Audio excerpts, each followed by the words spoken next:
So hello everyone, कैसे हैं आप सभी लोग। तो पहला टॉपिक जो हम लोगों ने पढ़ा था वो हमारा था नाउन। आई होप आप लोगों ने वो वीडियो देख लिया है। अगर आप में से किसी ने वो वीडियो नहीं देखा है तो प्लीज़ एक बार जाकर के उस वीडियो को चेक कीजिए। कृष्णा अकेडमी की जो हमारा यूट्यूब पेज है, यूट्यूब की हमारी साइट है, उस पर वो अवेलेबल है। आप पहले वो वीडियो देखिए, उसके बाद आप इस वीडियो पे आएंगे तो आप ज़्यादा बेहतर तरीके से समझ पाएंगे आज हम जिस बारे में बात करने वाले हैं। तो once again I am your friend, your companion Chitransh Dadhich. Welcome all of you in our second class of REET level 1। Our topic for today is pronoun. तो आज हम जिस बारे में बात करने वाले हैं वो हमारा टॉपिक रहेगा प्रोनाउन। तो बिना देर किए हम अपना टॉपिक स्टार्ट करते हैं। तो सबसे पहला क्वेश्चन, अगर कोई भी टॉपिक हम पढ़ते हैं तो उसमें सबसे पहला क्वेश्चन हमारे दिमाग में क्या आता है? What is topic. आगे क्या आ जाएगा? इसमें टॉपिक आ जाएगा कि प्रोनाउन क्या होता है या प्रोनाउन किसे कहते हैं। तो सबसे पहले हम उसके डेफिनेशन के बारे में बात करने वाले हैं गाइस। तो देखिए हमारी प्रोनाउन की डेफिनेशन क्या कहती है। मैंने थोड़ी सी उसे ट्रिकी बनाई है क्योंकि अलग अलग किताबों में अलग अलग शब्द दिए गए हैं और स्टूडेंट्स आकर के पूछते हैं कि सर यहाँ पर तो डेफिनेशन कुछ और है और आप डेफिनेशन कुछ और बता रहे हैं। तो एग्जैक्टली वो डेफिनेशन कौन सी है, तो उसको पूरी अच्छी तरीके से क्लियर करने के लिए गाइज हम लोग यहाँ पर क्या देख रहे हैं, हमने 3 शब्दों का इस्तेमाल किया है। पहला इंस्टेड ऑफ, दूसरा रिप्लेस और तीसरा रिप्रेजेंट। तो pronoun is a word which used. Pronoun एक ऐसा शब्द है जिसका इस्तेमाल किया जाता है, जिसका प्रयोग किया जाता है वाक्य में इंस्टेड ऑफ नाउन, यानी कि नाउन के स्थान पर, रिप्लेस नाउन, नाउन को रिप्लेस करने के लिए, रिप्रेजेंट नाउन या नाउन को दर्शाने के लिए, हिंदी में कहें तो नाउन का प्रतिनिधित्व करने के लिए, कि जहां पर नाउन नहीं गया वहां पर प्रोनाउन चला गया। साहब दादाजी बिजी हैं, शादी में नहीं आ सकते, कोई बात नहीं, पोता ही बारात में जाया, कोई बात नहीं, बारात की सीख तो आएगी कम से कम है।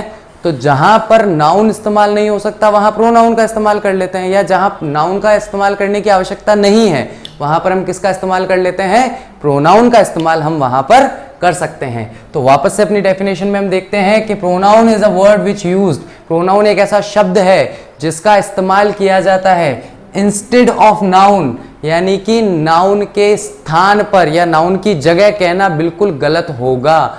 अगर मैं सीधे तौर पर यह कहूं कि he is a good dancer, क्या कहा मैंने? He is a good dancer. अब मुझे बताइए, मैंने यहाँ पे नाउन की जगह सीधा किसका इस्तेमाल कर लिया? प्रोनाउन का इस्तेमाल कर लिया। मुझे बताओ ये ही कौन है? क्या हम इस ही को पहचान सकते हैं क्या? किसके बारे में बात हो रही है? कौन है ये ही? कौन है ये ही? कौन है बताओ मुझे। तो अगर मैं कहता हूं इंस्टेड ऑफ नाउन, यानी नाउन की जगह पर इस्तेमाल कर लो, मेरा कहना पूरी तरीके से गलत हो गया गाइस। गलत क्यों हो गया? क्योंकि हमें यहां पर नाउन की जगह पर हमने ही लगा लिया, प्रोनाउन लगा लिया। अब हमें पता ही नहीं चल रहा है बात किसके बारे में चल रही है। इस दुनिया में जितने पुरुष हैं, अगर इंडिविजुअली बात करें तो वो सब हमारे लिए ही हैं, और अगर उनके बारे में अगर हम बोल रहे हैं तो पता ही नहीं चल रहा कि इतने सारे लोग हैं, किस पर्टिकुलर इंसान के बारे में बात कर रहे हैं। तो इसलिए अगर मैं कहता हूं इंस्टेड ऑफ नाउन तो कहना गलत होगा। सेकंड आता है रिप्लेस नाउन, बात तो वही रह गई कि वो रिप्लेस कर देता है, यानी कि नाउन की जगह हम प्रोनाउन का इस्तेमाल कर लेते हैं। ऐसा कर सकते हैं क्या? पॉसिबल है क्या प्रैक्टिकली? जहां पर सुई काम आएगी वहां सुई ही काम आएगी, जहां तलवार काम आएगी वहां तलवार ही काम आएगी। तलवार लेकर के कपड़े सीने बैठोगे तो कपड़े सिले नहीं जाएंगे, उल्टे फट जाएंगे। तो इसलिए हमें क्या ध्यान रखना है? जहां नाउन का प्रयोग करना है वहां नाउन का ही प्रयोग करें, जहां प्रोनाउन का प्रयोग करना है वहां प्रोनाउन का ही प्रयोग किया जाना चाहिए। इसलिए कभी भी जो प्रोनाउन है वो नाउन को रिप्लेस नहीं करता है, वो क्या करता है? उसे रिप्रेजेंट करता है। क्या करता है? रिप्रेजेंट करता है, दर्शाता है। Ram is my brother. अब मैंने यहां पर एक वाक्य ले लिया, Ram is my brother, Ram मेरा भाई है। वाक्य संख्या 1। He is a good dancer, वाक्य संख्या 2। ही बोलते के साथ ही पता चल रहा है कि नहीं चल रहा है किसके बारे में बात की जा रही है? जैसे ही मैं ही का इस्तेमाल कर रहा हूं वैसे ही क्लियर हो रहा है टॉपिक या नहीं हो रहा है कि ही किसके लिए कहा गया, राम के लिए हमारा यहां पर ही कहा जा रहा है। Getting my point. तो यहां पर ये जो ही शब्द है ये प्रतिनिधित्व कर रहा है, ये दर्शा रहा है, किसको दर्शा रहा है, राम को दर्शा रहा है। पहले हमने नाउन का इस्तेमाल किया और फिर नाउन को दर्शाने के लिए, रिप्रेजेंट करने के लिए हमने नाउन का यूज ना करके प्रोनाउन का यूज कर लिया दूसरे वाक्य में। इससे हमारा वाक्य व्यवहारिक लगता है, इससे हमारा वाक्य क्या लगता है, व्यवहारिक लगता है। चित्रांश, मेरा नाम चित्रांश दादीच है, चित्रांश दादीच ये सोचता है, चित्रांश दादीच यहाँ तक पढ़ा लिखा है, चित्रांश दादीच ने ऐसा कहा। बार बार चित्रांश दादीच कहूंगा तो आपको बात सुनने में ही अटपटी लगेगी। लेकिन अगर मैं कहूँ मेरा नाम चित्रांश दादीच है, मैंने अपनी स्टडीज यहाँ से की है, या मैं इस बारे में ये सोचता हूँ, तो आपको बात बड़ी व्यवहारिक लगेगी। आपको लगेगा कि हाँ जनरली सब लोग ऐसे ही तो बोलते हैं। किसी भी वस्तु के लिए, किसी भी व्यक्ति के लिए हम एक बार उसका नाम लेते हैं और उसके बाद वो या वह का इस्तेमाल करते हैं, तो बात बड़ी वहां पर व्यवहारिक हो जाती है। अगर उसकी जगह मैं बार बार अगर नाउन का प्रयोग करूंगा तो बात व्यवहारिक नहीं रहेगी, उल्टा बात अजीब लगेगी सुनने में। Getting my point. तो अगला पॉइंट इसी से हमारा शुरू होता है, it stops unnecessary repetition of noun and makes the sentence more accurate. यानी कि ये क्या करता है, बिना मतलब का जो पुनरावृत्ति है, बिना मतलब की जो पुनरावृत्ति है संज्ञा की, नाउन की, उसे रोक देता है। उसे क्या करता है, रोक देता है। और हमारा जो वाक्य है उस वाक्य को ग्रामर की दृष्टि से या फिर अगर हम देखें कि व्यवहार की दृष्टि से, बिहेवियर पॉइंट ऑफ व्यू से अगर हम देखें तो उसे और ज्यादा मीनिंगफुल बनाता है, और ज्यादा अट्रैक्टिव बनाता है। तो इसके लिए हमें क्या समझना जरूरी है, सबसे पहली definition, noun is a word which use instead नहीं, रिप्लेस नहीं, रिप्रेजेंट्स नाउन। और ये बिना मतलब का अननेसेसरी रिपीटेशन को जो नाउन का होता है उसे रोकता है और सेंटेंस को ज्यादा एक्यूरेट बनाता है। यहां पर मैंने एग्जाम्पल के लिए जगह छोड़ रखी है, लेकिन एग्जाम्पल्स मैं आपको यहां पर बता चुका हूं guys. Getting my point. I hope pronoun की डेफिनेशन यहां पर आपको क्लियर होगी। अगर अभी भी क्लियर नहीं हुई तो हिंदी में जिसे सर्वनाम कहते हैं, अंग्रेजी में उसे प्रोनाउन कहते हैं। सर्वनाम किस किस को आता है भाई, सर्वनाम जिस जिसको आता है वो लोग, सर्वनाम जिस जिसको आता है वो लोग 1 सेकंड में समझ जाएंगे कि प्रोनाउन किसे कहते हैं। अगला हमारा जो टॉपिक आता है वो टॉपिक हमारा आता है टाइप्स ऑफ प्रोनाउन।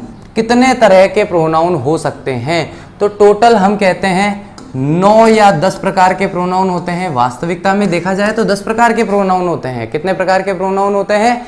10 प्रकार के प्रोनाउन होते हैं। लेकिन एक ही प्रकार है जिसे हम 2 बार पढ़ लेते हैं तो वो 10 प्रकार के हो जाते हैं। अगर उसे 2 बार ना पढ़ के 1 बार पढ़ा जाए तो वो कितने प्रकार के हो जाएंगे? 9 प्रकार के हो जाएंगे। चलिए देखते हैं कैसे ये 9 प्रकार के हो रहे हैं या कैसे ये 10 प्रकार के हो रहे हैं। तो उसके लिए हम लोग सबसे पहले क्या पढ़ने वाले हैं? सबसे फर्स्ट ऑफ ऑल हम लोग यहां पर देखने वाले हैं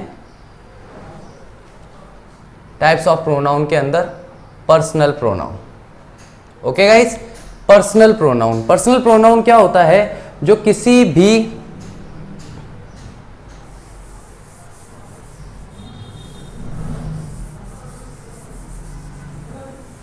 नाउन को रिप्रेजेंट करने का काम करता है। यानी कि अभी जो हमने डेफिनेशन देखी है प्रोनाउन की, वो बेसिकली सबसे ज्यादा कौन से टाइप के प्रोनाउन को क्वालिफाई करती है? तो सबसे ज्यादा पर्सनल प्रोनाउन को ही क्वालिफाई करती है। कैसे क्वालिफाई करती है? तो अगर मैं कहूं चित्रांश,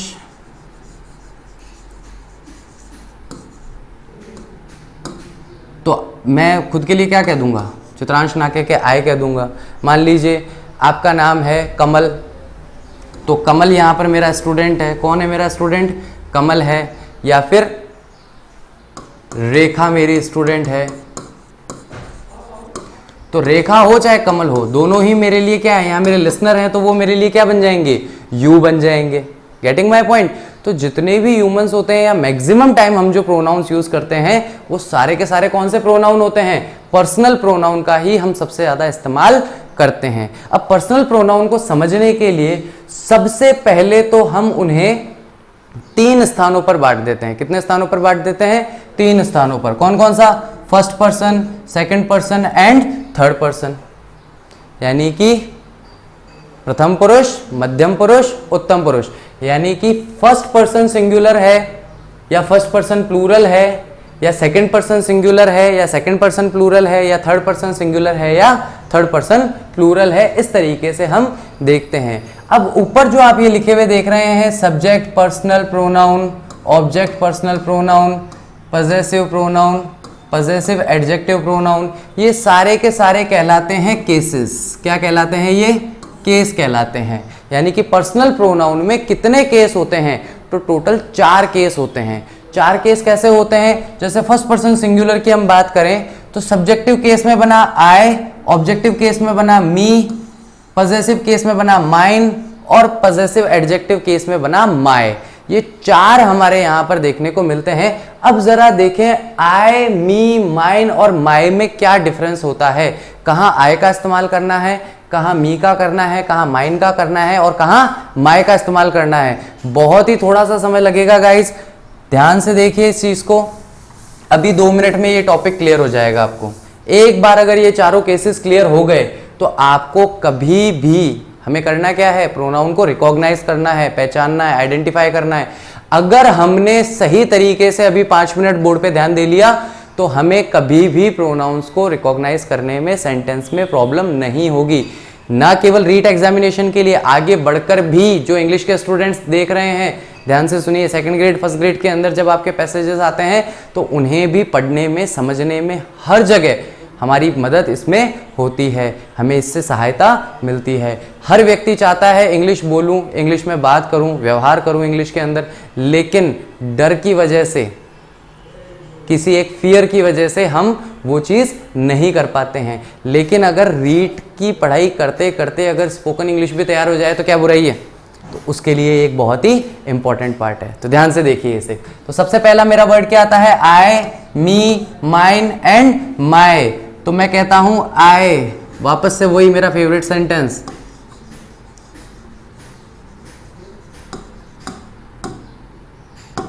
क्या नाम है मेरा? I am Chitransh. अब यहां पर आई जो है ये मेरा सब्जेक्ट है। तो अगर मैं पूछूं कि आई कौन से केस का प्रोनाउन है, तो सब्जेक्ट है तो सब्जेक्टिव केस का ही प्रोनाउन होगा, राइट और रॉन्ग? अब मैं कहता हूं कि तुमने मुझे देखा, पास्ट टेंस में क्या कह रहा हूं? तुमने मुझे देखा, यू सॉ मी। तुमने किसे देखा? मुझे देखा। अब मैं यहां पर इस वाक्य में क्या हूं? मैं इस वाक्य में ऑब्जेक्ट हूं। कौन हूं मैं इस वाक्य में? ऑब्जेक्ट हूं। और जैसे ही मैं ऑब्जेक्ट की जगह पर आया, कौन सा केस यूज किया है मैंने? ऑब्जेक्टिव केस यहां पर मैं इस्तेमाल कर रहा हूं। तीसरे वाक्य के अंदर आते हैं। मैं कहता हूं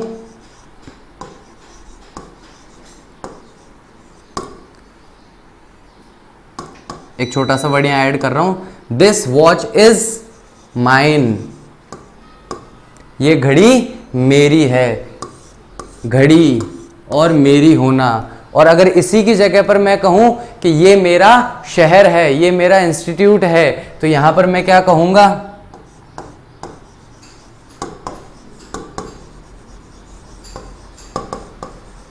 दिस इज माई सिटी। अब यहां पर हमें समझना क्या है? आई का इस्तेमाल किया सब्जेक्टिव केस में, बोलो हाँ कि ना, बोलते चलो भाई साथ के साथ, हाँ साथ के साथ बोलते चलो। एक फीलिंग आनी चाहिए कि आमने सामने पढ़ रहे हैं कि नहीं पढ़ रहे हैं। हमें ये चीज़ भूल जानी है थोड़ी देर के लिए कि भाई आप YouTube पर मुझे देख रहे हैं, मैं आपको बिल्कुल सामने देख रहा हूँ। तो हाँ या ना बोलूँ या कोई भी चीज़ बोलने के लिए बोलूँ तो मेरे साथ तुरंत उसको दोहराते रहें, क्योंकि जितना आप दोहराएंगे, लैंग्वेज है, जितना आप उसे अपने व्यवहार में लाएंगे, बोलेंगे, उतनी ही ज़्यादा आप उस पर पकड़ कर पाएंगे। तो फिर से हम बोर्ड पर आते हैं। तो आई मेरा सब्जेक्टिव केस, मी मेरा ऑब्जेक्टिव केस, लेकिन माइन का मतलब भी मेरा और माय का मतलब भी मेरा। अब जब मुझे कहना है कि मेरा, तो मैं क्या बोलूं? माइन बोलूं कि माय बोलूं? तो ध्यान रखना गाइस, आपका जिससे रिश्ता है, आपका जिससे रिलेशन है, वहां पर तो आप कहोगे माय, और आपका जिस पर पोजेशन है, अधिकार है, स्वामित्व है, मालिकाना हक है, उसके लिए आप क्या कहोगे? माइन कहोगे। इस बात को थोड़ा सा समझने की कोशिश करो। मैं इस शहर का मालिक नहीं हूं, मैं इस शहर से बिलोंग करता हूं। मैं इस शहर से संबंध रखता हूं कि भाई मैं यहाँ का निवासी हूं, तो मैंने उसके लिए क्या कहा, माय सिटी कहा। लेकिन ये घड़ी तो मेरी है ना, मैं इसका मालिक हूं, स्वामित्व रखता हूं, मालिकाना हक रखता हूं इस पे। तो ऐसी कंडीशन में बताओ मैं इसका मालिक हूं तो मैं क्या कहूंगा, माइन कहूंगा। बोलो हाँ कि ना, राइट और रॉन्ग। तो 4 केस हमें देखने हैं, subjective case, objective case, possessive case and adjective case. इन चारों केसेस के अपने अपने इस्तेमाल हैं, कहीं पर भी कंफ्यूज होने की आवश्यकता नहीं है। कभी भी अगर प्रोनाउन को सब्जेक्ट बनाओ, ये सारे इस्तेमाल करो। अगर प्रोनाउन ऑब्जेक्ट में आए, ये सारे इस्तेमाल करो। अगर प्रोनाउन का रिलेशन बताना है किसी के साथ, ये सारे इस्तेमाल करो। और उसका अधिकार बताना है, स्वामित्व बताना है या मालिकाना हक बताना है, तो इन सब, मालिकाना हक बताना है तो इन सब का इस्तेमाल करना है। और आपको अगर एडजेक्टिव बताना है यानी उसका संबंध बताना है, तो इन सब का आपको वहां पर यूज करना चाहिए। तो मेरे हिसाब से ये 4 टॉपिक आपको क्लियर हो गए। आई कहाँ लगाना है, मी कहाँ लगाना है, माइन कहाँ लगाना है और माय कहाँ लगाना है। सेम कंडीशन में सब्जेक्टिव केस है तो भी यू, ऑब्जेक्टिव केस है तो भी यू, पॉजेसिव केस है तो yours, yours ओबीडिएंटली, yours faithfully, yours sincerely. याद करो 6ठी 7वीं 8वीं 9वीं 10वीं बहुत एप्लीकेशंस में योर्स योर्स लिख करके आए हो। आपका और सिर्फ आपका एप्लीकेशन लिख रहा है ना भाई, तो यही बताना पड़ेगा कि हाँ भाई हम तो सब कुछ ही आपके हैं, आपका स्वामित्व है, हम पर मालिकाना हक है, बस छुट्टी दे दो या फीस माफ कर दो, उससे ज़्यादा हमें कुछ भी नहीं चाहिए। लेकिन जब हमें रिलेशन बताना होगा तब हम क्या बोलेंगे, योर, ना कि योर्स बोलेंगे। नेक्स्ट आता है हमारा, अगर थर्ड पर्सन सिंगुलर की बात कर रहा हूं गाइस, सेकंड पर्सन में एक चीज का हमेशा ध्यान रखना कि सेकंड पर्सन जो है वो सिंगुलर कभी होता नहीं है, वो हमेशा प्लूरल रहता है ग्रामर के पॉइंट ऑफ व्यू से। बातचीत के दौरान तो मैं कह सकता हूं यू और ऑल ऑफ यू, तो आप समझ जाएंगे कि किसी एक को मैं यू कह रहा हूं या सभी के लिए कह रहा हूं, तो यहां पर तो डिफरेंस समझ में आ जाता है। लेकिन ग्रामेटिकली यू जो है वो हमेशा प्लूरलाइज रहेगा, हम उसके साथ हमेशा आर का यूज करेंगे, हैव का यूज करेंगे, वर का यूज करेंगे, राइट। तो हमें ये 4 चीज अपने दिमाग में क्लियर रखनी है। थर्ड पर्सन सिंगुलर में हमारा क्या बना, ही। सबसे पहली बात क्या है, थर्ड पर्सन सिंगुलर में पहला वर्ड क्या लिखा हुआ है, देखो पढ़ के बताओ मुझे जोर से, मेल। अगर कोई पुरुष है तो ही, उसी का अगर ऑब्जेक्टिव केस है तो हिम, उसी का अगर पॉजेसिव केस है तो हिज, और उसी का अगर एडजेक्टिव केस है तो हिज। क्योंकि देखो इसमें क्या करा, योर का योर्स कर दिया, हर का हर्स कर दिया, इट का इट्स का इट्स कर दिया, आर का आर्स कर दिया, योर का योर्स कर दिया, देयर का देयर्स कर दिया। लेकिन हिज का हिजेस तो कर नहीं सकते ना, एक और एस लगाकर क्या बनाएंगे उसे, हिज। तो इस तरीके का वर्ड निकलेगा तो मीनिंगफुल नहीं रहेगा। इसलिए हम क्या याद रखते हैं कि भैया इट्स का इट्स ही रह जाता है और हिज का हिज ही रह जाता है, इन दोनों के लास्ट में पहले ही एस है तो एस नहीं जोड़ना है। योर में एस नहीं है, एस जोड़ दिया, आर में एस नहीं है, एस जोड़ दिया, योर में एस नहीं है, एस जोड़ दिया, देयर में एस नहीं है तो एस जोड़ दिया। लेकिन जहां पर एस है वहां पर एक और एक्स्ट्रा एस जोड़ने की जरूरत नहीं है। तो आप अगर सीधे तौर पर देखेंगे तो एडजेक्टिव केस से आप पॉजेसिव केस का निर्माण बहुत ही आसानी से कर सकते हैं। जरा इसका एक एग्जांपल ले लेते हैं। अगर मैं कहूं कि एक मिनट इसे साफ कर देते हैं।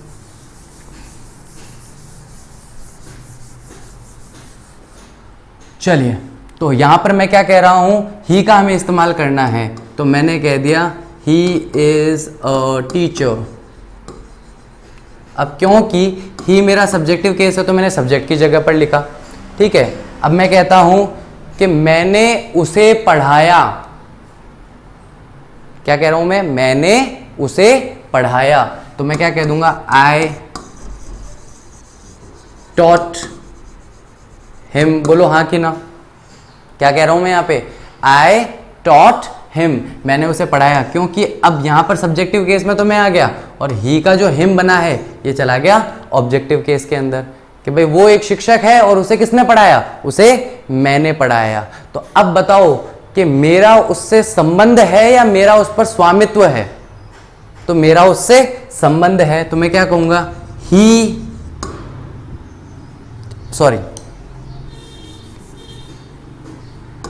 I am his teacher। मैं कौन हूं, उसका शिक्षक हूं। मैं क्या हूं, उसका शिक्षक हूं। और ये सामने जो बैग रखा हुआ है ये बैग किसका है, तो मैं कह दूंगा इट इज हिज बैग, ये उसका बैग है। तो क्योंकि यहाँ पर मेरा और उसका शिक्षक और विद्यार्थी का संबंध है, तो यहाँ पर जो हिज लगा है, ये हिज कौन सा है, एडजेक्टिव केस का है। और यहाँ पर जो हिज लगा है, क्योंकि इस बैग पर उसका स्वामित्व है, मालिकाना हक है, तो इस हिज का मतलब क्या है, यहाँ पर ये पॉजेसिव केस है। बोलो हाँ कि ना। बात समझ में आई क्या? बात समझ में आई गाइस? नहीं आई हो तो वीडियो को थोड़ा सा रिवाइंड करके एक बार वापस देखो, और अगर फिर भी बात समझ में नहीं आए तो आप लोगों को सबको पता है, कमेंट करना है आपको कि क्या बात आपको या कौन सी बात आपको समझ में नहीं आई है, राइट और रॉन्ग। अगला देखते हैं हम, अगर यही पुरुष की जगह पर स्त्री हो जाएगी तो शी, हर, हर्स और हर।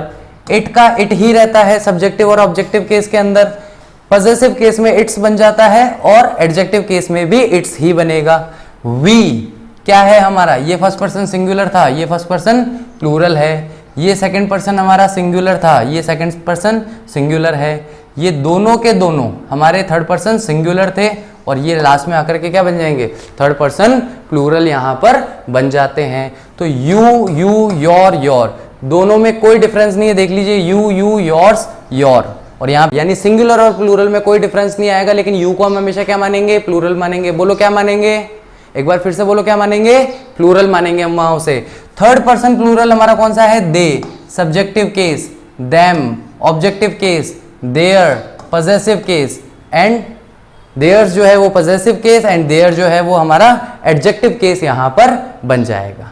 हमें क्या करना है, हमें एक वाक्य के अंदर एक प्रोनाउन को पहचानना है कि इस वाक्य के अंदर किस प्रोनाउन का प्रयोग किया गया है, राइट और रॉन्ग। तो अगर मैं इन सारे वर्ड्स को अगर ठीक तरीके से एक बार समझता हूं तो पर्सनल प्रोनाउन अगर किसी भी वाक्य में यूज किया गया होगा तो मैं उसे आसानी से यहां पर समझ सकता हूं। नेक्स्ट हमारा जो टॉपिक आता है, इसके बाद में सेकेंड टाइप ऑफ जो हमारा प्रोनाउन आता है उसके बारे में अब हम जरा बात करते हैं। फर्स्ट के बाद, सॉरी नंबर 4 आ गया, तो ओके इट इज हियर। थोड़ा और इसे एनलार्ज करूं, ओके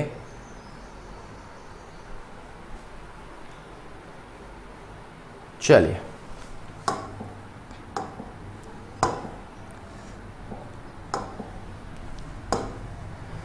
तो सेकंड नंबर जो हमारा यहां पर टॉपिक आता है वो हमारा टॉपिक क्या है, demonstrative pronoun. What is the meaning of demonstration, किसी भी चीज को दिखाना, दर्शाना, उसकी प्रदर्शनी लगाना, उसको प्रदर्शित करना। तो अगर मैं किसी चीज को डेमोन्स्ट्रेट करता हूं, जैसे कि मैं आपको ये दिखाते हुए कहता हूं, देखो look at this, this is an elephant. क्या है ये बताओ, फटाफट बताओ, दिस इज एन एलिफेंट। अब सच बताओ ये एलिफेंट है क्या, क्या है ये एक्चुअली, क्या है ये, this is the pen, right और wrong.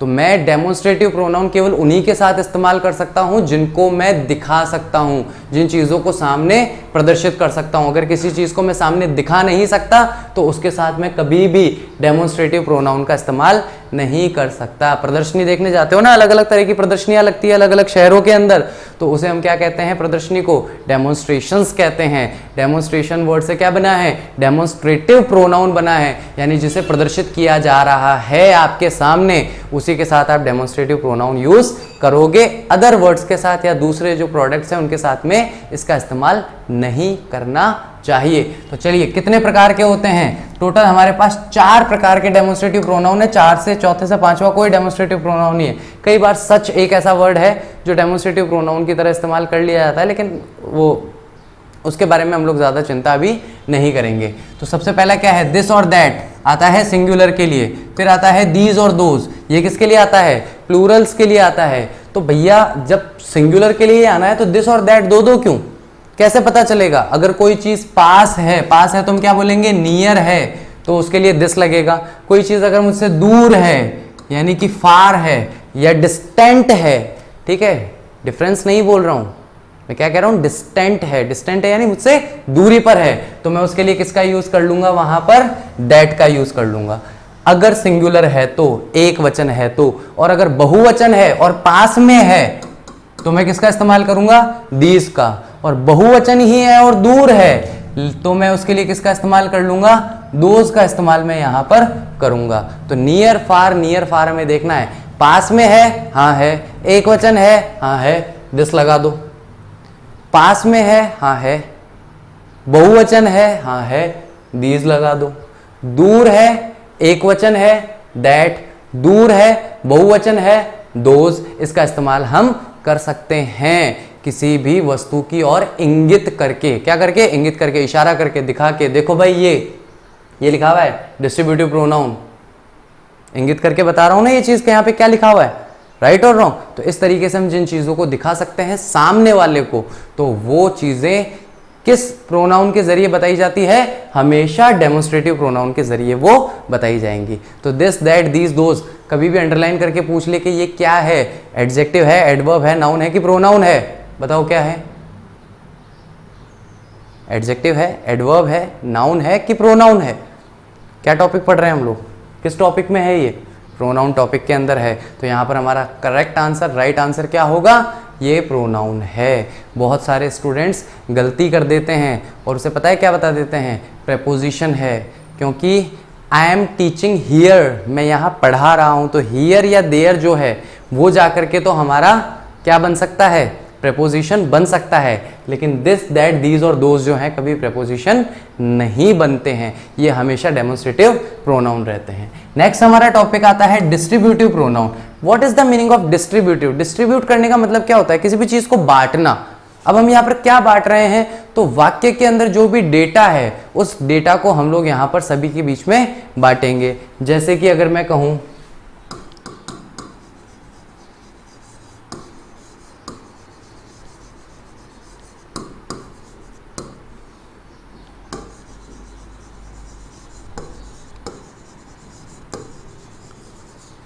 Every student is hard working, तो अब यहां पर क्या हुआ कि मुझे इस बात को बांटना है। किस में बांटना है?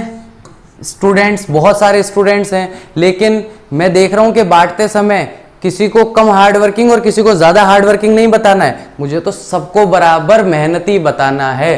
तो मैंने उसके लिए क्या करा? एवरी वर्ड का यूज कर लिया, ताकि ये जो हार्ड वर्क है या हार्ड वर्क का जो मैं क्रेडिट दे रहा हूं आपको, ये सभी स्टूडेंट्स के अंदर बराबर बराबर डिवाइड हो जाए। किसी के पास कम या ज्यादा नहीं आना चाहिए। कल को तुम लड़ाई झगड़ा करने मेरे पास आ जाओ, मैं पतला दुबला आदमी कहाँ जाऊंगा?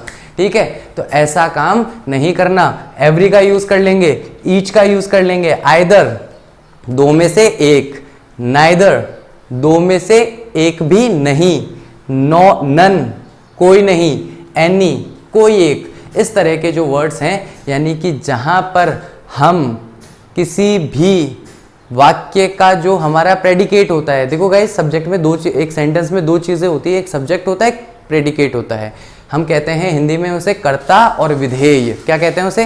कर्ता और विधेय। तो यहां पर हमारा क्या है कि स्टूडेंट हमारा कर्ता हो गया और इज हार्डवर्किंग जो है ये हमारा विधेय हो गया। तो जब मुझे इसको सब में बराबर बांटना है तो मैं यहां पर एवरी का यूज कर लूंगा। Getting my point? इससे क्या होगा कि मेरा जो सेंटेंस के अंदर जो मेन डेटा है वो सभी सब्जेक्ट के अंदर इक्वली डिस्ट्रीब्यूट हो जाएगा। हमें यहाँ पर क्या पढ़ना है? फिर से याद दिला दूं, केवल रिकॉग्नाइजेशन, कि हम शब्द को देखकर पहचान सकें वो प्रोनाउन है कि नहीं है। सेकंड आता है रेसिप्रोकल प्रोनाउन। रेसिप्रोकल प्रोनाउन बहुत अच्छा प्रोनाउन है। दो लोग हैं, एक दूसरे को शाबाशी दे रहे हैं, तो यहाँ पर मैं कह दूंगा ईच अदर।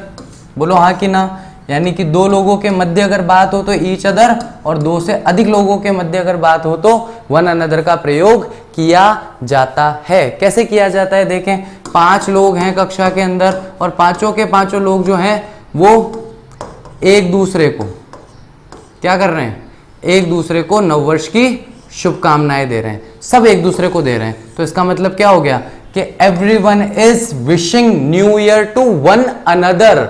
एक दूसरे को कर रहे हैं, दो से अधिक लोग हैं, वन अनदर का प्रयोग कर लिया।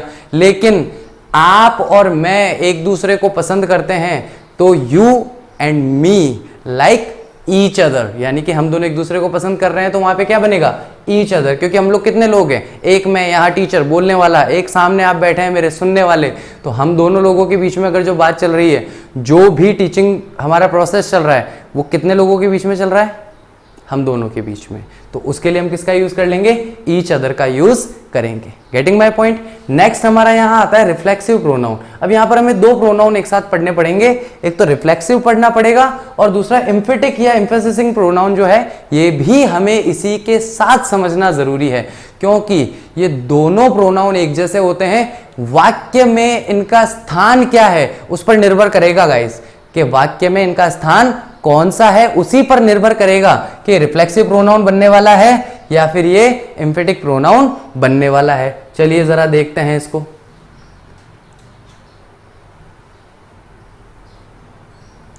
नंबर 5 एंड नंबर 6 एक बार देखिए गाइस इसको थोड़ा ध्यान से, सारे के सारे बिल्कुल एक जैसे हैं।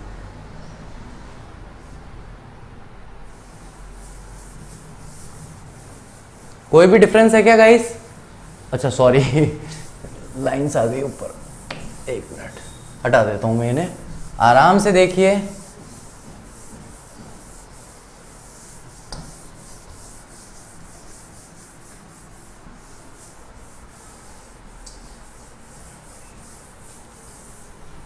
चलिए तो यहां पर हमारा वाक्य क्या है, देखिए रिफ्लेक्सिव प्रोनाउन हमारा क्या कह रहा है, माय, योर, हिम, हर और इट के साथ हम सेल्फ का प्रयोग करते हैं क्योंकि ये सारे सिंगुलर्स हैं। आर, योर, देयर इनके साथ हम सेल्फ्स का प्रयोग करते हैं क्योंकि ये सारे के सारे प्लूरल हैं। और वन सेल्फ इंपॉर्टेंट है क्योंकि इसके बारे में बहुत कम लोगों को जानकारी होती है कि ये भी एक रिफ्लेक्सिव प्रोनाउन या फिर एम्फेटिक और एम्फासिसिंग प्रोनाउन बनता है। सबसे प्यारी बात क्या है कि हमसे कभी भी ये नहीं पूछा जाएगा कि बताओ ये एम्फेटिक प्रोनाउन है, ये डिस्ट्रीब्यूटिव प्रोनाउन है या ये किस तरह का प्रोनाउन है। हमसे केवल ये पूछा जाएगा कि सामने जो शब्द दिया गया है ये एडजेक्टिव है, एडवर्ब है, नाउन है कि प्रोनाउन है, इन चारों में से क्या है। केवल इतना ही हमें समझना यहाँ पर जरूरी है। तो आप चाहे यहाँ से याद कर लो चाहे यहाँ से याद कर लो, कोई डिफरेंस नहीं है। दोनों मैंने कॉपी पेस्ट ही मारा है, दोबारा नहीं लिखा है, सीधा कॉपी मार करके पेस्ट मारा हुआ है। तो इसलिए इन दोनों में कोई भी डिफरेंस नहीं है। तो जब डिफरेंस ही नहीं है तो दो दो क्यों, दो जगह क्यों लिखे, दो नाम क्यों, एक ही जगह से काम हो जाता। देखो गाइस, जब मैं कहता हूं आई लव माई सेल्फ, कि मैं अपने आप से प्यार करता हूं, तो ऐसी कंडीशन में क्या है, माई सेल्फ वर्ड किसको रिफ्लेक्ट कर रहा है, सब्जेक्ट को, आई को रिफ्लेक्ट कर रहा है। शी चीट्स हरसेल्फ, वो अपने आप को धोखा देती है। तो यहां पर हरसेल्फ वर्ड जो है वो किसको रिप्रेजेंट कर रहा है, किसको रिफ्लेक्स कर रहा है, शी को रिफ्लेक्स कर रहा है। तो ये हमारे यहां पर क्या बन गया, जब रिफ्लेक्स कर रहा है, रिफ्लेक्स का मतलब क्या होता है, प्रतिबिंब। प्रतिबिंब का मतलब कांच में, कांच के सामने जब आप खड़े होते हो तो आपको कांच में अपना क्या दिखाई देता है, क्या कहेंगे इंग्लिश में, रिफ्लेक्शन दिखाई देता है। हिंदी में क्या दिखाई देता है, प्रतिबिंब दिखाई देता है। तो मुझे बताओ क्या माई सेल्फ यहाँ पर आई को प्रतिबिंबित कर रहा है कि नहीं कर रहा है, रिफ्लेक्शन दे रहा है कि नहीं दे रहा है। सेम कंडीशन में हर सेल्फ जो है वो शी को प्रतिबिंबित करके और उसका रिफ्लेक्शन दे रहा है कि नहीं दे रहा है। बस इतनी सी बात समझनी है। अगर वाक्य के अंत में आ रहा है माई सेल्फ तो ध्यान रखना हमेशा क्या बनेगा, रिफ्लेक्सिव प्रोनाउन बनेगा। अगर ये रिफ्लेक्सिव प्रोनाउन बनेगा तो एम्फेटिक या एम्फासिसिंग प्रोनाउन क्या बनेगा, ये भी समझना थोड़ा सा जरूरी है। तो इसको समझने के लिए हम लोग यहां पे क्या देखते हैं, आई माई सेल्फ कुक फूड। अब यहां पर बात क्या हो गई कि मैं खुद अपना खाना पकाता हूं।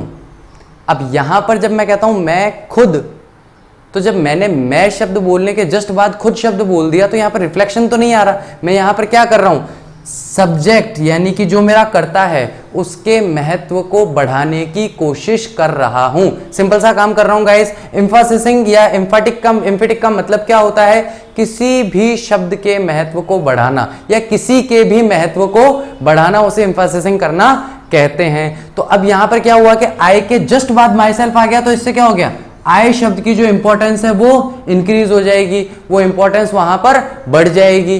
क्यों, क्योंकि उसके जस्ट बाद में आ गया। एक तो कहते हैं कि भाई मैं खाना पकाता हूं, सिंपल सी बात है, मैं खाना पकाता हूं। मैं खुद खाना पकाता हूं, खुद बोलते के साथ ही बताओ मैं शब्द पर और ज्यादा स्ट्रेस आएगा कि नहीं आएगा, उसका महत्व बढ़ेगा कि नहीं बढ़ेगा। उसी तरह से अगर मैं कह दूं कि शी herself earns money, वो खुद पैसा कमाती है। एक तो वो पैसा कमाती है, सामान्य सी बात है, वो खुद पैसा कमाती है। जब मैं बोलता हूं तो उस लड़की का, उस महिला का जो महत्व है वो बढ़ जाएगा। और उसके महत्व को बढ़ाने के लिए मैंने क्या किया, जस्ट उसके बाद में, यानी कि सब्जेक्ट के जस्ट बाद में मैंने वहां पर एक प्रोनाउन रखा। और क्योंकि वो जस्ट सब्जेक्ट के बाद है इसलिए वो वहां जाकर मेरा क्या बन गया, एम्फेटिक प्रोनाउन बन जाएगा। अब यहां पर इतनी छोटी सी बात हमें समझना जरूरी है गाइस कि वाक्य के प्रारंभ के शब्द को वाक्य के अंतिम शब्द से दर्शाया जा रहा है, प्रतिबिंबित किया जा रहा है, रिफ्लेक्स किया जा रहा है। क्या किया जा रहा है, रिफ्लेक्स किया जा रहा है। तो ऐसी कंडीशन में हमारा प्रोनाउन क्या हो गया, रिफ्लेक्सिव प्रोनाउन। लेकिन अगर कर्ता के जस्ट बाद अगर उस प्रोनाउन का इस्तेमाल किया जा रहा है तो वो बन जाएगा एम्फेटिक। कौन सा प्रोनाउन बन जाएगा, एम्फेटिक प्रोनाउन वहां पर वो बन जाना चाहिए। बोलो हाँ कि ना, दोनों में अंतर समझ में आया कि नहीं आया। फिर से कह रहा हूं भैया, सब्जेक्ट स्टार्टिंग में है, लास्ट में प्रोनाउन है, रिफ्लेक्स कर रहा है, रिफ्लेक्सिव प्रोनाउन। सब्जेक्ट है, सब्जेक्ट के जस्ट बाद में वो प्रोनाउन आ गया, एम्फेटिक प्रोनाउन, क्योंकि वो वहां पर उसे प्रतिबिंबित नहीं कर रहा, उसके महत्व को बढ़ाने का काम कर रहा है, उसकी इंपॉर्टेंस को इंक्रीज कर रहा है। इसलिए हमें यहां पर इस चीज को ध्यान से देखना है। तो number 5 reflexive pronoun, number 6 emphatic pronoun. Next हमारा आता है,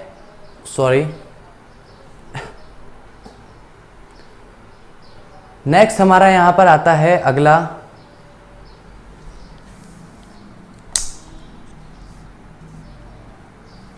इंडेफिनिट प्रोनाउन।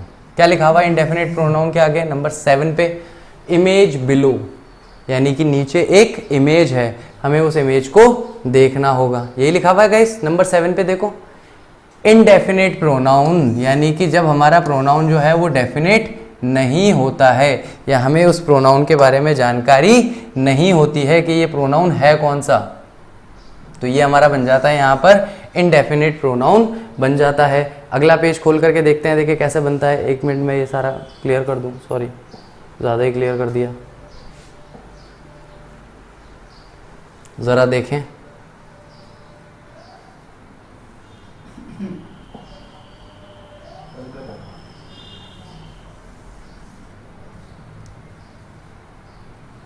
ये आपके इंडेफिनेट प्रोनाउंस हैं, ये आपके कौन से हैं, इंडेफिनेट प्रोनाउंस हैं। इंडेफिनेट प्रोनाउंस के अंदर मैंने यहाँ पे प्रोनाउंस भी लिए हैं, प्रोनाउंस के साथ में उसके एग्जाम्पल्स भी लिए हैं। रेड में जो हाईलाइटेड है ये सारे के सारे आपके इंडेफिनेट प्रोनाउंस हैं। कौन कौन सा है, अनदर, कोई दूसरा, दूसरा कौन, दूसरा कौन पता ही नहीं है, इंडेफिनेट है। प्रोनाउन तो है कि दूसरा व्यक्ति आया है, अब दूसरा व्यक्ति कौन आया, या तो नाम बता देते तो डेफिनेट हो जाता, नाम नहीं बता पाए इसका मतलब क्या है, वो इंडेफिनेट है। और इंडेफिनेट को बताने के लिए हम किसका यूज कर रहे हैं, यानी कि उस अनजान व्यक्ति को बताने के लिए, दर्शाने के लिए हम किसका इस्तेमाल कर रहे हैं, प्रोनाउन का इस्तेमाल कर रहे हैं। और क्योंकि हम उस व्यक्ति को नहीं जानते तो यहां पर हमारा प्रोनाउन क्या हो गया, इंडेफिनेट हो जाएगा।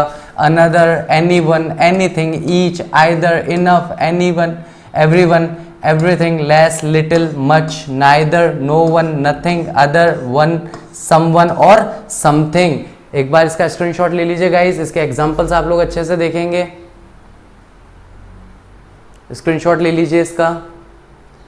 We finally moved to another apartment, कौन से अपार्टमेंट में गए पता नहीं है, दूसरे अपार्टमेंट में गए। अब दूसरा कौन सा, इंडेफिनेट है। I swear I won't tell anyone this secret, मैं कसम खाता हूं कि मैं ये रहस्य, ये सीक्रेट किसी को नहीं बताऊंगा। किसे नहीं बताऊंगा भाई, किसी को नहीं बताऊंगा, या अब किसी को कौन, तो इंडेफिनेट हो गया वहां पर वो प्रोनाउन हमारा। तो ये चीज़ हमें यहाँ पर थोड़ी सी ध्यान में रखनी है, इसका एक बार आप स्क्रीनशॉट ले लीजिए। इसी तरीके से सारे के सारे वर्ड हैं, एनीथिंग, यहाँ पे मुझे कुछ भी मार्क करने की ज़रूरत नहीं पड़ेगी, इन सारे के सारे सेंटेंसेस में आपको यहाँ पर इंडेफिनेट प्रोनाउंस नज़र आएंगे। हमें बस इन प्रोनाउंस को याद रखना है ताकि एग्जाम में अगर इनमें से कोई शब्द दिखाई दे तुरंत अंडरलाइन करके बोल सके ये प्रोनाउन है। वहाँ पर हम क्या कर सकते हैं, तुरंत प्रभाव से अंडरलाइन करके हम उसे बोल सकते हैं कि ये प्रोनाउन है। नेक्स्ट हमारे ये सारे सिंगुलर प्रोनाउंस हो गए। अब आ गए प्लूरल प्रोनाउंस, ऐसे प्रोनाउन जो प्लूरल होते हैं। देखो कौन कौन से हैं प्लूरल प्रोनाउन,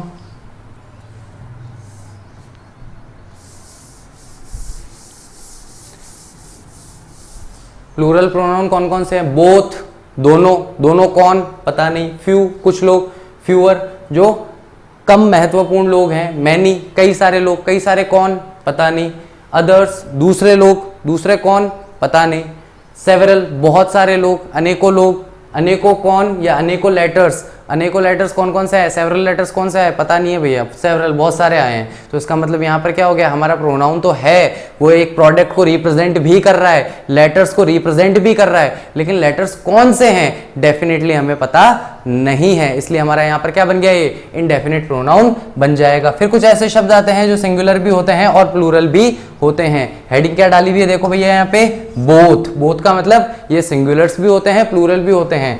ऑल, एनी, मोर, मोस्ट, नन, सम, सच, ये सारे के सारे वो प्रोनाउन हैं जो सिंगुलर में भी स्टैंड करते हैं और प्लूरल में भी स्टैंड करते हैं। इससे हमें कोई ज़्यादा फर्क नहीं पड़ता, हमें बस ये सारे वर्ड्स याद होने चाहिए, ध्यान होने चाहिए, ताकि हम इनके अकॉर्डिंग अपने जो पैसेज है या जो क्वेश्चन बनेगा उस क्वेश्चन में से हम लोग उसे चूज कर सके, छांट सके। Getting my point. नेक्स्ट हम लोग अपने वापस प्रीवियस फ्रेम पे आ जाते हैं और इनडेफिनिट प्रोनाउन के बाद में हम अपना नंबर 8 देख रहे हैं। नंबर 8 हमारा है यहाँ पर कौन सा प्रोनाउन है, रिलेटिव प्रोनाउन है। रिलेटिव प्रोनाउन का मतलब क्या हो गया, जो संबंध बताने का काम करता है। क्या बताने का काम करता है, संबंध बताने का काम करता है। जैसे कि हु हो गया, हुम हो गया, विच हो गया और हुज हो गया। तो हु और हुम, हु आता है हमारे सब्जेक्ट के लिए, हुम आता है हमारे एजेंट या ऑब्जेक्ट के लिए, विच आता है हमारे किसी भी थिंग के लिए यानी किसी भी वस्तु के लिए। कई बार जानवरों के लिए भी इसका इस्तेमाल किया जाता है जहां पर जेंडर स्पेसिफिकेशन ना हो, ठीक है। और दैट जो है वो यूनिवर्सल है, यूनिवर्सल है, वो सभी के लिए इस्तेमाल होता है। और हुज आता है किसी भी तरह के पोजेशन के लिए, पोजेशन बताया था ना भी थोड़ी देर पहले, स्वामित्व, मालिकाना हक, उसके लिए हम इन सब का इस्तेमाल करते हैं। यानी कि Ram, who is my brother, क्या बोल रहा हूं मैं, बोलते चलो भाई, Ram who is my brother goes to Jaipur every month. क्या बोला मैंने यहाँ गाइस, यानी कि राम जो कि मेरा भाई है, हु, तो यहां पर क्या हो गया कि राम को रिलेट करने के लिए मैंने किसका इस्तेमाल किया है, हु का मैं यहाँ पर इस्तेमाल कर रहा हूँ। बहुत सारे स्टूडेंट्स कंफ्यूज होकर कह देते हैं सर यहाँ तो हु कंजक्शन है। नहीं गाइज, यहाँ पर हु कंजक्शन नहीं है। कंजक्शन तब होगा जब यहाँ पर आगे पूरा एक वाक्य होता और उसके बाद में अगर हु आता तो ये हमारा कंजक्शन बन जाता। लेकिन जब मैं कंजक्शन पढ़ाऊंगा तब मैं आपको इन सारे वर्ड्स के और कंजक्शन के बीच में क्या डिफरेंस होता है, कैसे हमें वाक्य में पहचानना है कि कहाँ वो कंजक्शन है और कहाँ वो प्रोनाउन है, उसका पूरा पूरा अंतर आपको बताऊंगा और आपसे क्लास में क्वेश्चंस भी सॉल्व करवाऊंगा।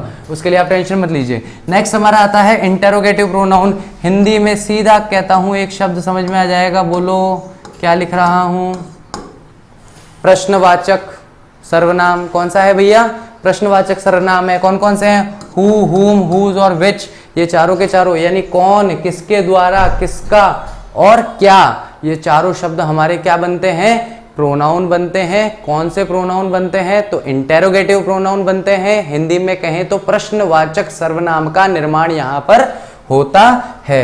इस तरह से ये हमारे 9 प्रकार के हमारे प्रोनाउंस हो गए। अब मैंने कहा था कि 9 भी होते हैं और 10 भी होते हैं। चलिए साहब आपको 10वां प्रोनाउन दिखाते हैं।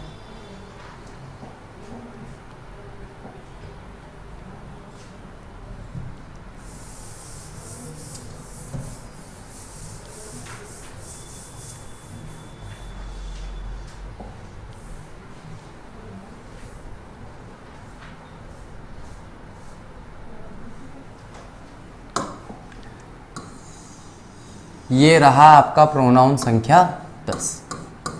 ये आपका 10वां प्रोनाउन है जिसे हम कहते हैं पजेसिव प्रोनाउन। कौन सा प्रोनाउन कहते हैं इसे हम यहाँ पर, पजेसिव प्रोनाउन कहते हैं। जो कौन कौन से होते हैं, कौन कौन से हैं साहब पजेसिव प्रोनाउन,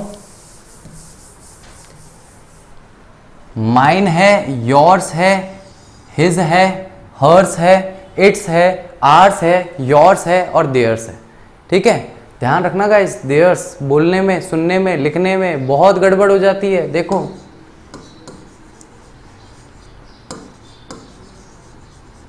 अंतर है, अंतर है। देयर, दियर, देयर, प्रोनाउंसिएशन करो सही तरीके से। एक जगह यहाँ पे क्या है, ये है देयर और ये है दियर। ओके, तो जितना स्पष्ट बोलोगे उतना स्पष्ट लिखोगे। और अगर मैं इसके आगे लगा दूं एस ऐसे और इसके आगे लगाऊं एस ऐसे, तो ये क्या बना, ये बना देयर्स और ये बना दियर्स। Getting my point? ये है देयर्स और ये है दियर्स, और दोनों के अंदर अंतर है, दोनों का इस्तेमाल अलग अलग जगह पर किया जाता है। गाइस, मनुष्य के पास सबसे बड़ी शक्ति जो है, सबसे बड़ी ताकत जो है वो है चुनाव की, चुनने की। आप जो चाहें वो चुन सकते हैं। अगर कोई कहता है कि मैंने किसी के ये कहने पर ये कर दिया है, ऐसा कहने पर वैसा कर दिया, ऐसा कुछ नहीं होता, ये केवल हमारा एक भ्रम है। चुनाव कीजिए, चुनिए कि आप अपने जीवन में क्या प्राप्त करना चाहते हैं, और जो आप प्राप्त करना चाहते हैं उसके लिए आप लग जाइए। आज से, अभी से, इसी वक्त से आप लग जाइए। क्योंकि नाउन में मैंने आपको 10 क्वेश्चन सॉल्व करने के लिए दिए थे, मुझे एक भी क्वेश्चन का आंसर नहीं मिला। जब तक मुझे उन क्वेश्चंस के आंसर मिल नहीं जाते guys, I am really sorry, लेकिन मैं आपको उन क्वेश्चंस के आंसर दे नहीं सकता। तब तक मैं वो क्वेश्चन आपसे डिस्कस नहीं कर पाऊंगा। तो चुनाव की आपकी जो शक्ति है, चुनाव की आपकी जो ताकत है, राइट टू चूज जो है आपके पास, उसका सही इस्तेमाल कीजिए। और इसी समय जब आप ये वीडियो देख रहे हैं, वीडियो देख के ख़त्म कर रहे हैं, इसी समय नाउन से रिलेटेड सारे क्वेश्चंस के आंसर मुझे कमेंट कीजिए। काफ़ी स्टूडेंट्स ने वीडियो देखा है, काफ़ी स्टूडेंट्स ने लाइक भी किया है। I am thank you very much, I am very glad and very happy. But the problem is के आप जब तक कोऑर्डिनेट नहीं करेंगे, जब तक आप पढ़ने नहीं आएंगे, जब तक आप पढ़ेंगे नहीं वीडियो से, तब तक हमारी ये सारी की सारी मेहनत ज़ीरो हो जाएगी। तो आप अगर उससे पढ़ रहे हैं तो डेफिनेटली आपका मन होगा कि आप उन क्वेश्चंस को सॉल्व करें। कोई भी बच्चा अगर किसी भी इंस्टीट्यूट में जाता है, वहाँ जाकर के उसकी एक ही कंप्लेन रहती है कि सर हमें प्रैक्टिस शीट नहीं दी जाती, हमारा टेस्ट नहीं लिया जाता। लेकिन अभी जब हम ऑनलाइन में भी आपको प्रैक्टिस शीट अवेलेबल करा रहे हैं और आप अगर उसे परफॉर्म नहीं कर रहे हैं उस प्रैक्टिस शीट के अंदर, तो बताइए कि क्या आपने सही चुनाव किया है? अब आपके चुनने की बारी है। Thank you very much guys, आप लोगों ने बहुत सपोर्ट किया। आगे भी इसी प्रकार से अपना सपोर्ट बनाए रखिए, अपना साथ बनाए रखिए। ज़्यादा से ज़्यादा लाइक कीजिए, शेयर कीजिए और कमेंट कीजिए।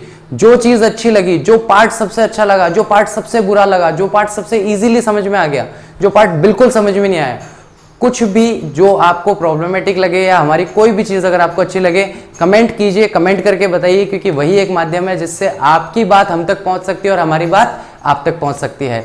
जो भी क्वेरी रहेगी, जो भी प्रॉब्लम रहेगी, डेफिनेटली नेक्स्ट वीडियो के अंदर हम उसे कवर अप करेंगे। थैंक यू वेरी मच, और अब अपने नेक्स्ट वीडियो के अंदर मिलते हैं। Bye bye.